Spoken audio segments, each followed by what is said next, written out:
Hello, everyone, and welcome back. Thank you so much for listening. It is ADHD Awareness Month, at least at the time of this recording. And we are committed to providing resources and information that provide support and increase understanding about ADHD. Last week, I shared some information about ADHD assessments, and today I'm going to re-air a conversation I had with Dr. Joel Nigg about lifestyle activities that can improve ADHD symptoms. You know, one of the great things about doing this podcast is that I get to have conversations with people doing exceptional work. And today I am absolutely thrilled to be speaking with Dr. Joel Nigg. He is a professor of psychiatry and behavioral neuroscience, vice chair for psychology, and director of the Center for ADHD Research at Oregon Health and Science University in Portland, Oregon. Dr. Nigg is a leading researcher in the area of developmental psychopathology with a focus on ADHD. He is the author of 2 books on ADHD, including a recent book written for parents, Getting Ahead of ADHD, What Next Generation Science Says About Treatments That Work and How You Can Make Them Work for Your Child. You have to check it out. You know, some kids with ADHD really struggled during the pandemic. Others thrived. And some parents are wondering after watching their kids learn at home for a year whether their child has ADHD. We are going to talk about all of that and discuss what the science says about how to support brain development and mental health in children with ADHD. Millions of kids struggle with learning, processing, and social emotional difficulties. These challenges interfere with their ability to reach their full potential. Dr. Karen Wilson is here to help. Her extensive background in pediatric neuropsychology and higher education have prepared her for this unique mission. Listen as she delivers content to inform, educate, and empower parents and educators. This will enable you to identify challenges that kids face and get them on the road to achieving their full potential. This is Diverse Thinking, Different Learning by Child Nexus. Dr. Nigg, welcome to the podcast. Thanks, Karen. Happy to be here. I'm so glad you're here as well. I mean, I have followed your work and I've read your book, Getting Ahead of ADHD, and I was just very eager to have you on the podcast. And I also read a recent blog that you wrote about mental health conditions, especially ADHD in the midst of COVID. So we are going to absolutely get to that. Great. But you know, now that things are beginning to open up, we're here, you know, I'm in Los Angeles and things are starting to open up. I think all the restrictions have been removed. And it seems that there's an increase in parents seeking assessments for their kids with ADHD because of things that they observed during remote learning. And or parents have had kids already diagnosed with ADHD and they feel like they've been negatively impacted by the pandemic and think that the symptoms have actually worsened. So are you seeing this too? Yeah, I would confirm those impressions. I mean, the rise in referrals is known to everybody who's running a clinic. The wait lists have expanded, the referrals have expanded throughout the year, but of COVID, but it hasn't let up. And I think, you know, what you say is true, that as the years go on, it's just worn people down and the need for services has continued to climb. And as far as ADHD getting worse, that I think that also can be confirmed by the data, the surveys that I've seen.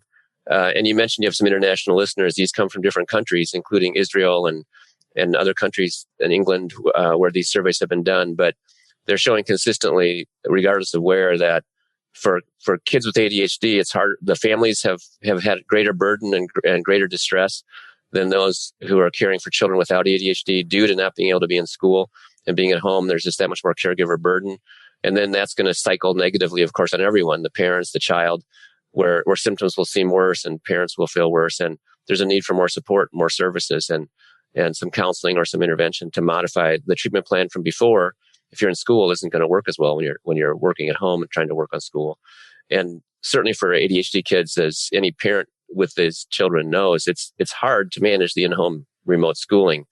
And it is, and the studies clearly show that it's harder for those parents than for other parents without ADHD kids to manage what's difficult. If it's hard for all parents, in general, regardless of ADHD, families have suffered a lot of burden and distress increased during COVID, but it's even worse for families with kids with ADHD. Right. And it seems that those parents where the ADHD was already diagnosed, even accessing treatment was difficult for many parents during the pandemic. And so, you know, they didn't get the support that they needed when they seemed like that they needed it the most.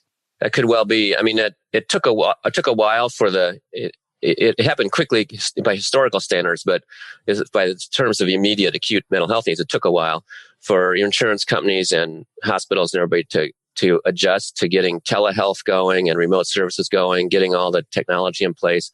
It really was probably not till late summer that everything was kind of humming as far as getting services remotely to people. And even then, that services were overwhelmed by the numbers of the need.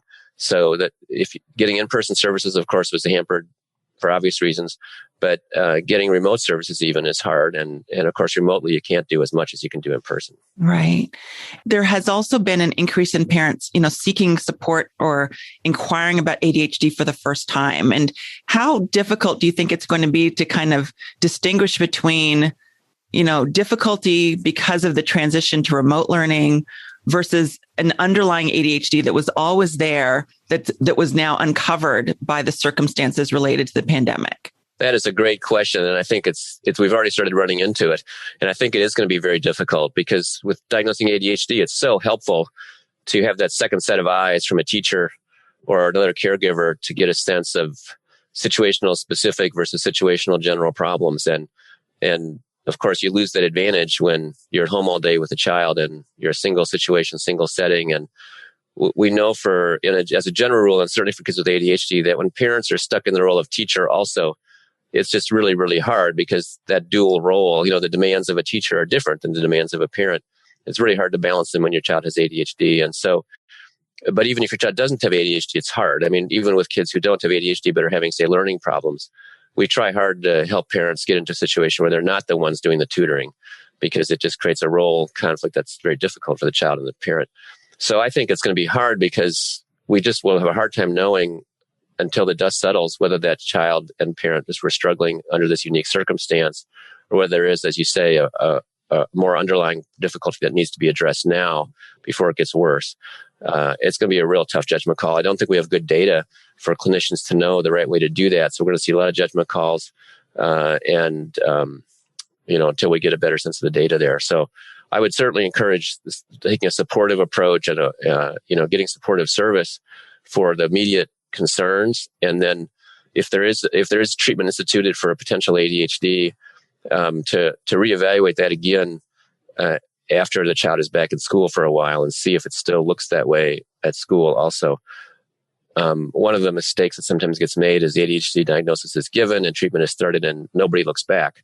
And I think that the idea that it's a permanent condition that can never change, maybe that needs to be let go of a little bit here to say maybe this child does have what looks like ADHD or for now, but maybe that's not really going to stay with them in a new situation. So I think that would be the big encouragement would be to look at it again once the situation changes. Yeah, I think that's really great advice for parents and for clinicians who are trying to figure out, the symptoms that they're seeing, what is the cause, the underlying reason for it? And is it really an ADHD or something else? And, you kind of alluded to the fact that there are treatments for ADHD and they include medication. But you have outlined beautifully in your book that there are specific lifestyle changes that have been proven to support the developing brain and can help children with ADHD. And it seems like some of those can be implemented immediately, even for kids who have ADHD, of course, but even with suspected ADHD that would be beneficial now.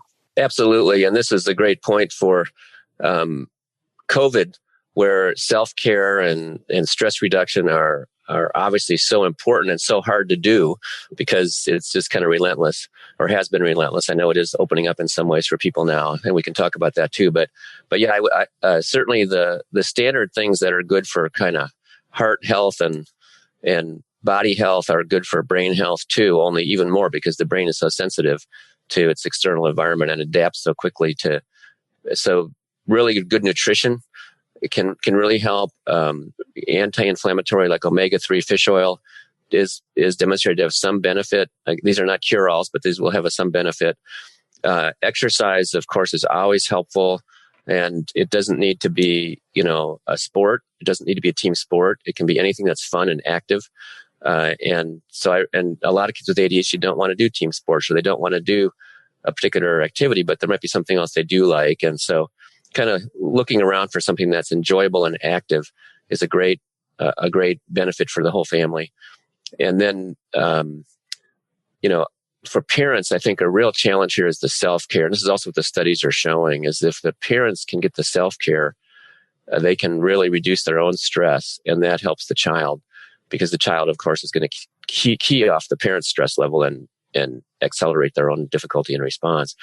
But getting self-care as a parent has been one of the challenges during COVID, because there's not as much time and space. So one of the, I think, valuable goals for all of us who have kids at home during COVID is to really think hard about how can we structure our day so that we can get the self-care in. Now, if you're a single parent, obviously it's even harder, but you're working and trying to take care of your child while you're working, like a lot of people are doing, very challenging. But that's a key if you can manage to get that self-care for yourself as a parent. So the family stress level, nutrition for the child, and exercise for the child, those are the big three, I think. And doing what you can to look at even one of those, right, make a difference. And it seems like that exercise is part of that self-care. Exercise absolutely is. Yeah. Yes. And, even though things are starting to open up, I'm seeing more stress for a lot of parents. I just dropped off my kids at camp, and all these parents are trying to figure out how to get back into the work mode. But some parents have their kids at home for the summer, and now they're still trying to balance working from home. And so they had a little bit of a reprieve when the kids had transitioned back to school, even for hybrid. And now it feels like they're back where they started in March 2020, when they're trying to balance both things, because there aren't a lot of openings for a lot of camps because they've reduced the number of students that they're taking in. That's right. It's summer is always a challenge because you got to figure out that work and child care balance. But now it's like you say, it's A, you haven't had the school year to have a different rhythm. Right. Behind you, you're just continuing what was difficult before. And B, as you say, there's less opportunities because of all the reasons related to COVID, even though things are opening up somewhat. Mm-hmm. And, you talked about exercise, and I absolutely agree that that's so important for not only the ADHD symptomatology, but for mental health in general. Yeah. And another factor that I'd love to kind of expand on is and I know you've done a lot of work in this area, is really sleep, because so many people have experienced, adults and children alike have experienced disturbances in sleep over the past year. And it is such an important part of not only our emotional well-being, but brain development and learning and memory. Now's a great time to kind of get some good sleep habits in. Can you talk to the listeners a little bit about why that is? Yeah, I really appreciate you bringing it up. It's completely right. In fact, after I said that was the big three, the first thing that popped into my head was, what about sleep? That's the big four, because sleep is so vital. And it's for a lot of reasons. One reason that is often not appreciated is sleep is really where learning is consolidated. And so kids learn better if they get enough sleep, because all that activity during sleep, we used to think it was just noise. It's the brain filing system, sorting and filing memories and associations so that stuff is learned. So we know from the data that even babies and children, if they sleep after they've exposed to new knowledge and then come back, they remember it better than if they don't sleep afterwards. And so for those that are still napping, the nap remains important. For those that are not napping but sleeping, it's getting those full hours of sleep. And I've written about this, and it's in the book too, but the hours of sleep that little children need, or even that school-age children and teens need, it surprised me when I first went back over those rules, because we're all so used to getting by on less sleep, and how early kids really should be going to bed to get enough sleep. It's pretty early. You really want kids to be getting not 8 hours, but depending on their age, 9, 10, 11, 12 hours of sleep. And so they need to be getting to bed at 7 o'clock if they're going to get up at 6 in the morning. And so really looking at those sleep tables and looking at how much sleep they need is going to be a big help. And for ADHD kids, of course, as too many of your listeners know, sleep-related behavior problems are a big challenge. The child doesn't want to go to bed or has a meltdown at his bedtime, and getting that routine back on track. The good news is there are ways to do that. We have behavioral programs for a lot of aspects of ADHD. Some of them work well, some of them don't work well. But behavioral programs to get sleep schedule going work well.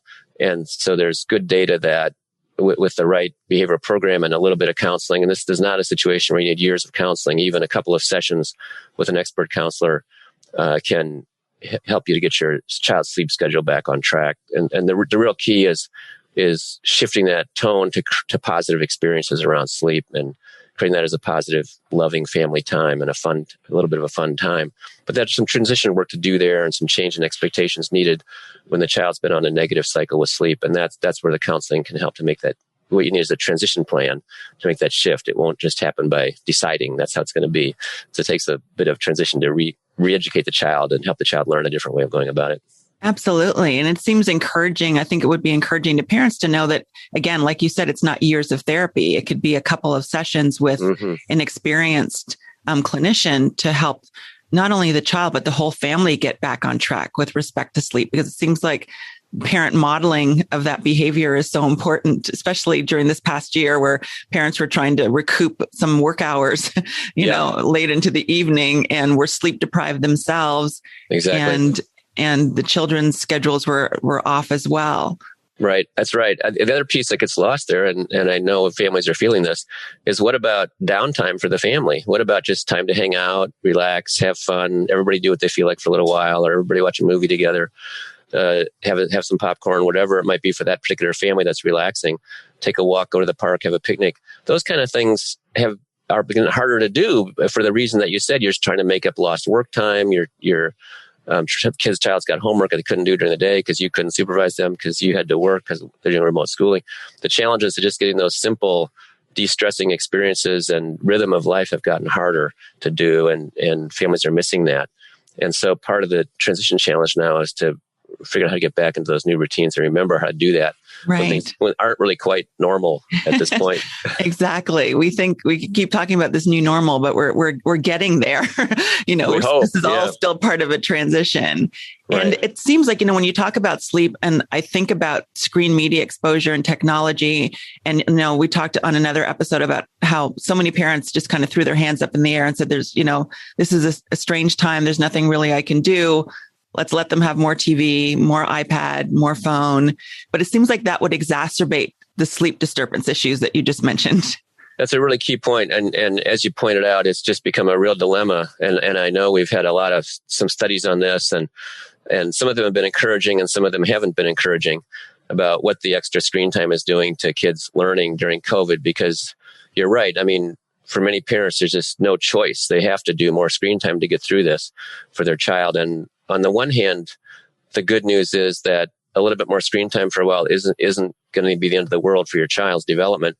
But on the other hand, if the content is upsetting or disturbing or violent, or as you're alluding to, if it's too close to bedtime, it's going to make things worse.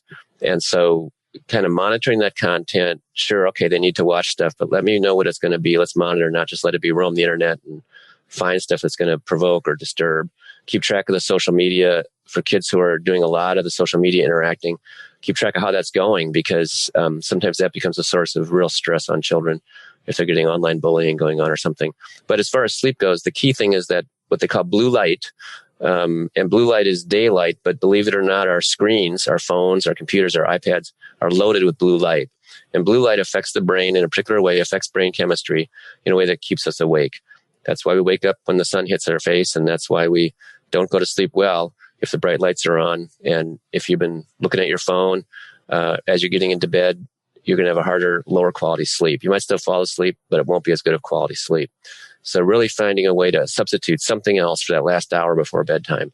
That's not blue light. The screen's off. It's hard to do. Our family has a hard time doing it. All families have a hard time doing it because screens can also be relaxing.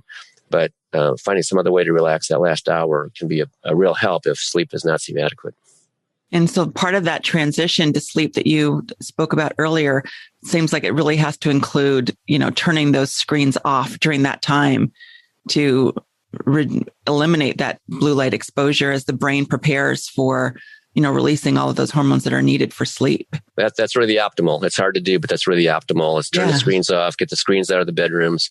And as parents, it's tough because we want to be checking our email one last time or making plans for tomorrow with colleagues. And but doing that while you're telling the child not to use their screen is obviously a tough sell. And so, especially if the kids get older and they start calling out hypocrisy. So making a family rule for bedtime and again, I know it's hard. Our family struggles with that. All families struggle with that. But that's really the optimal, is to get those screens out of the sleep routine. Yeah, and we struggle with that too. And when you say that the older kids calling out hypocrisy, my 7-year-old does. Yeah, that's right. So he realizes it too. Wait a second, you still have your phone on. That's right. You know? And even for preschoolers and toddlers, they want to copy whatever you're doing. Right. So if you're looking at a screen, that's what they want to go do. And if you're sitting reading a book or scratching your nose, they're going to want to scratch their nose, So it's kind of being aware of that modeling is happening even when they're not calling it out verbally. Right. And, while we're on the topic of media exposure, I think some parents have, and it kind of brings me back to my earlier question about ADHD symptomatology during COVID. Some parents are concerned that media use causing the ADHD symptoms. And, is there an association, for our listeners between those two? Very, very tiny. I'm really not very impressed as that is the major cause of ADHD, even though intuitively it makes so much sense. But as long as we're not talking about screen time for babies, I think it might be, quite harmful. But if you're over 2 years old, your screen time is going to cause a lot of other problems, but not ADHD. It contributes a very small amount, enough that you can easily overcome that contribution by other good lifestyle changes. The risks from screen time have much more to do with modeling of violence, which of course is a problem for adults in our society now too. Modeling of rudeness, modeling of uncourteous behavior has become a problem for our whole society, but in modern world. But for children, it's a real problem because that becomes their social experience. And then the other risk is really depression and anxiety coming from negative experiences in online exchanges, whether it's not FaceTime anymore for kids, but the FaceTime analogs that kids are using in a given year or a given generation. Those are really the risks. And so for parents, the key is to monitor that experience. If they see the child's mood kind of declining in association with using the device, and for teens, that's typically going to be the social interaction that's going on. For younger kids, it's going to be the modeling of material that's too hard for them to digest or handle. For adults, we can watch something kind of crazy on the screen, and it doesn't change our behavior because we can bracket it in our mind as that's the nonsense on the screen.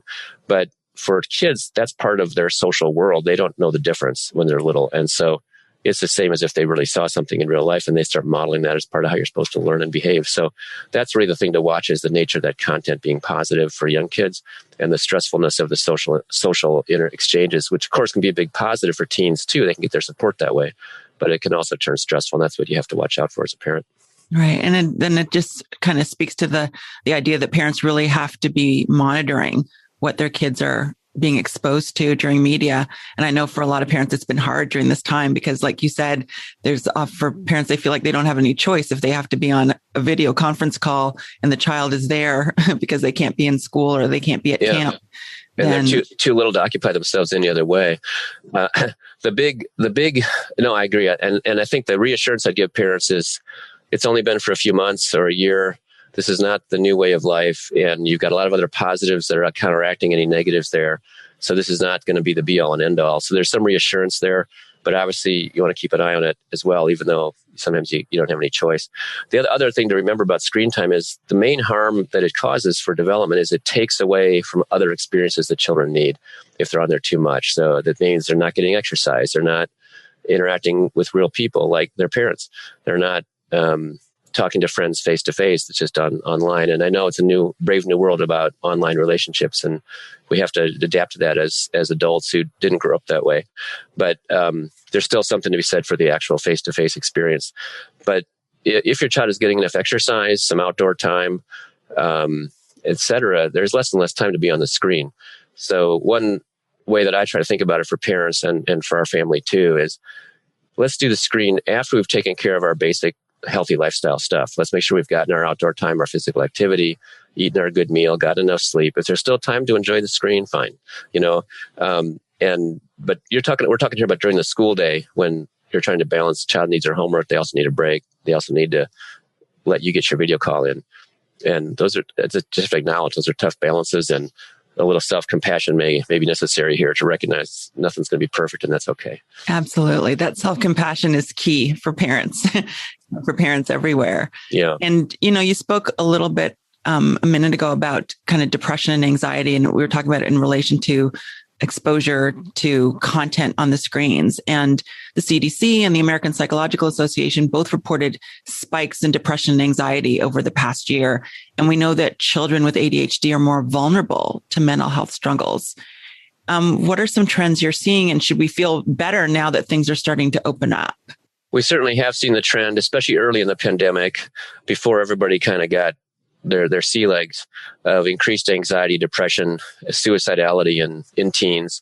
That seems to have settled down somewhat now, as there's been more of a rhythm to life and school and online friendships and so on, and pods being created. I think all that has begun to help. But it makes a lot of sense that kids would be getting, especially teens, we've heard this from parent after parent, and see it in the studies too, that the lack of access to their peers is so critical for their development. And letting the online access replace that is necessary, going back to our use of devices. But now getting back to more normal shared activity, whether it's going out and doing a shared physical activity for those that are not relying only on online, can be such a benefit for kids' mental health, just like it is for adults. Social support is fundamental to our mental health and stress management. So I have hopes that we will see some settling back down as we get back to a more open way of life. But these kids are developing, and, this is an experience that they've had that's profound. And it probably, the good and bad news is it will have some effect on their development that'll be long lasting. Some of those things may be negative and some may be positive.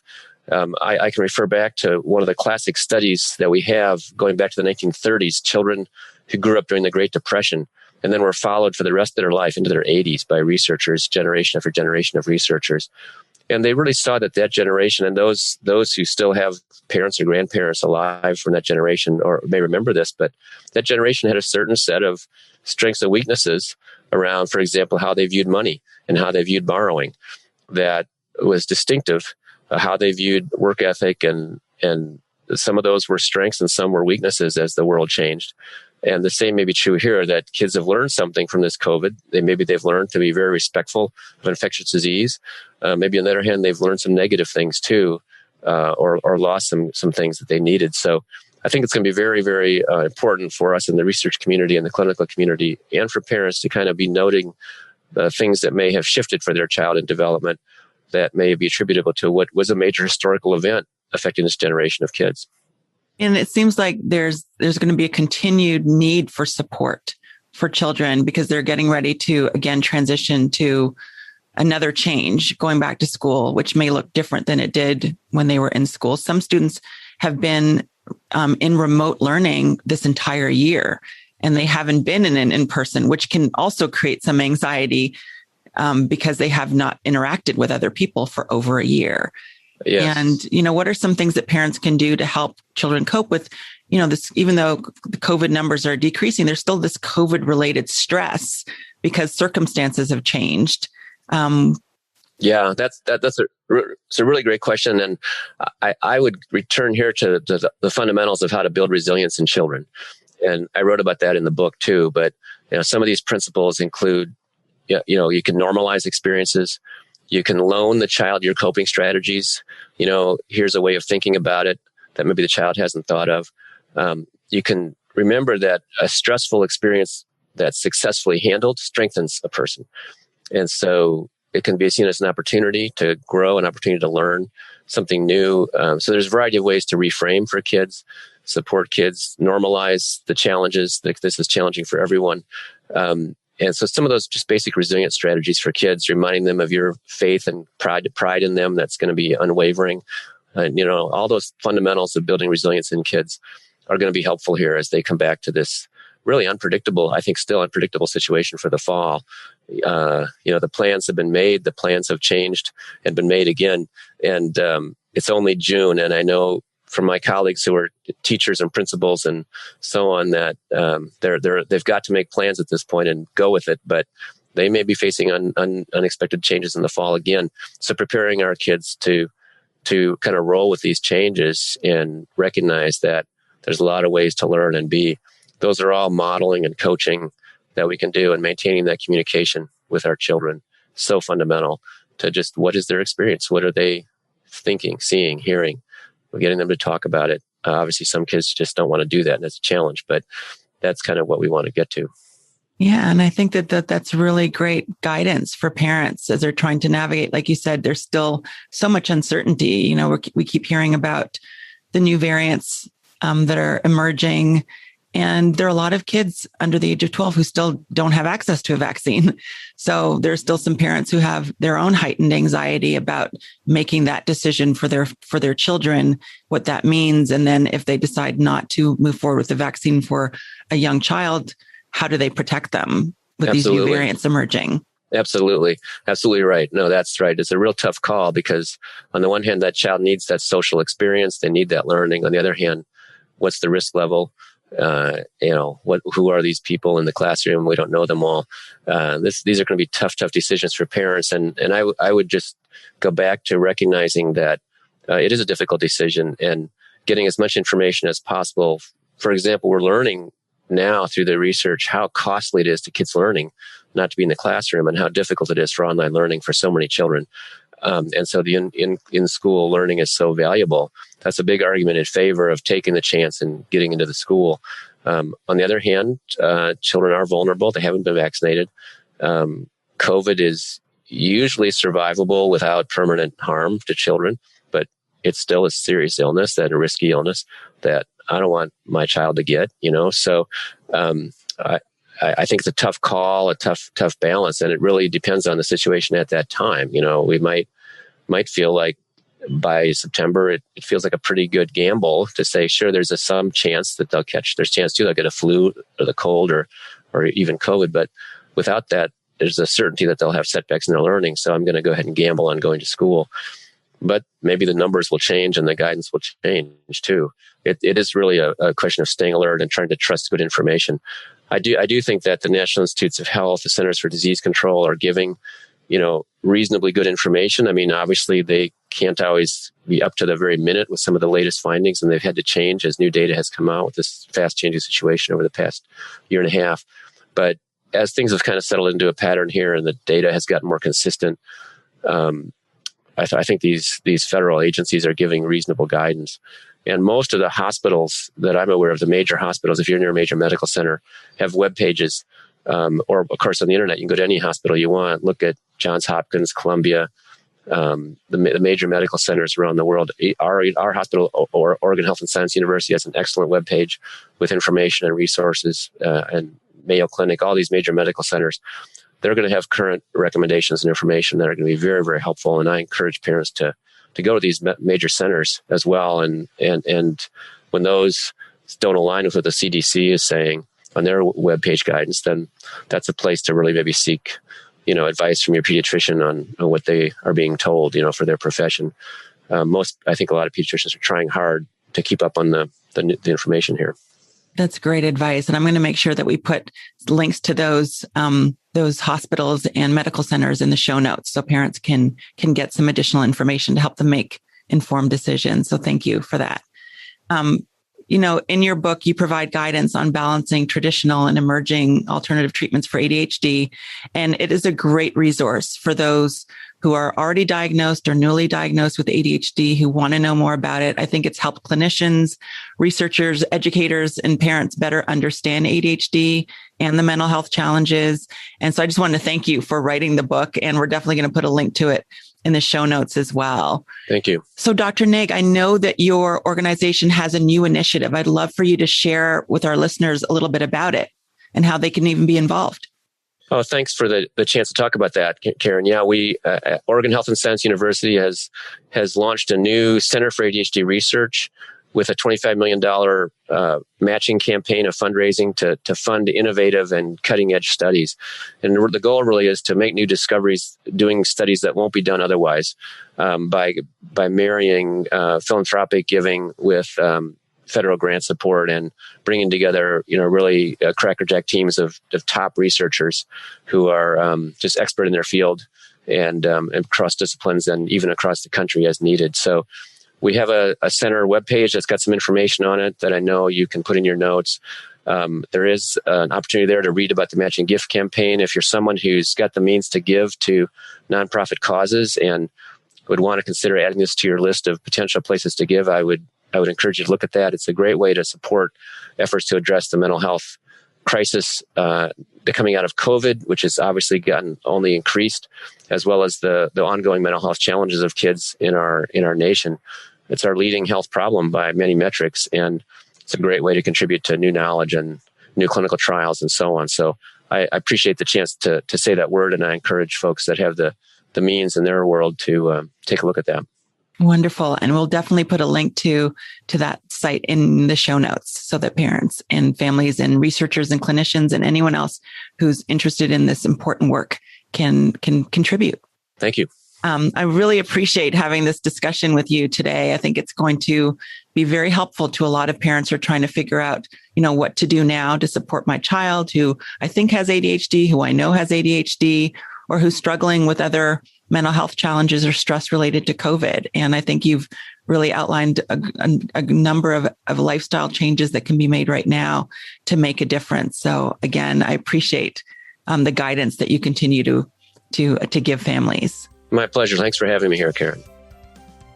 Thank you. Thank you. Thank you so much for tuning in to today's conversation. I hope you found the conversation insightful and helpful. If you enjoyed the episode, don't forget to subscribe so you never miss an update. And if you have a moment, I would love for you to leave a review. It helps us to reach more listeners like you who are looking for practical strategies and support. And remember, you can always learn more and find additional resources at childnexus.com. Thank you so much for being part of our community. Until next time. Thanks for listening to Diverse Thinking, Different Learning by Child Nexus. For more resources, visit us online at childnexus.com.